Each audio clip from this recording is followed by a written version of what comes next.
magandang gabi po sa lahat. Kalalaya ko lang po pansamantala. Maraming salamat po dun sa mga taong nagmalasakit at tumulong sa akin. Maraming salamat po dun sa mga taong patuloy pong sumusuporta sa akin. Maraming salamat po sa inyo. Medyo masakit lamang po yung pangyayari. Siyempre, sa parte ng aking mga anak ay talaga pong masakit nga naman po na sa ganong kababaw po lang na kaso, ako po ay para pong nahatulan na isang kriminal. Ako po ay may pagkakamali, maaari. At tama naman po yung ginawa nila na ako ay hulihin, sapagkat yun naman po ay bahagi ng kanilang trabaho. Ngunit po yung ako naman po ay ipinahiya nila na para bagang tinalupan na ho nila ako ng buhay. Sobrang sakit po. Para ho doon sa mga kapulisan, hindi na po ako magkakaso sa inyo. Pinagpapasa Diyos ko na lang ho. Maaaring kayo po ay sumusunod lamang. At dun sa PNP, kung ako po ay nakagawa ng pagkakamali dahil po dyan sa kumalat na litrato ng pagsusuot ng kung saan ako po ay nakasuot ng police uniform, humingi rin ho ako ng kapatawaran sa inyo kung sa tingin nyo po ay kalabisan at kawalang paggalang yung aking nagawa.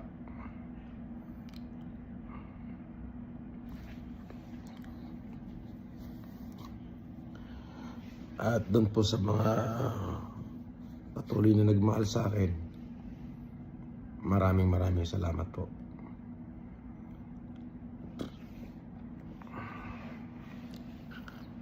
At humihingi ho ako ng tawad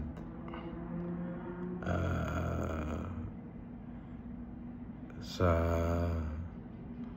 mga taong na-offend ko. Mahirap hong isuko ang karapatan. Yung karapatang mabuhay. Yung karapatang tratuhin ng tama. Hindi ko siya kayang isuko eh. Salamat din ho dun sa nagsimpatya sa akin. Maraming salamat po. At ulitin ko po, doon po sa mga miyembro ng kapulisan na naging kabahagi ho nung pagpapahiya ho sa akin. Hindi na po ako magsasampa ng demanda sa inyo. Pinatawad ko na ho kayo. At sa PNP po, kung kayo po ay sa tingin nyo nakalabisan ho yung aking ginawa doon sa nakumakalat na pagsusuot ko ng uniforme, patawarin nyo ho ako. Wala ho akong masamang intensyon doon. At kung ano man ho yung karampatan na kaso o parusa na ipapataw nyo sa akin, ay haharapin at tatanggapin ko po. Para sa mga supporter ko, maraming salamat po sa inyo sa pagmamahal ho na pinakita nyo sa akin. Ako muna ho ay magpapahinga muna at talaga hong sobrang napagod po yung aking katawan. at hindi ko ho maipaliwanag yung nararamdaman kong kapaguran. Salamat po sa pagmamahal at pagsuporta. Yung patuloy kayong nandyan para sa akin. Yun po ay napakalaking bagay. Yun lamang po at maraming salamat po.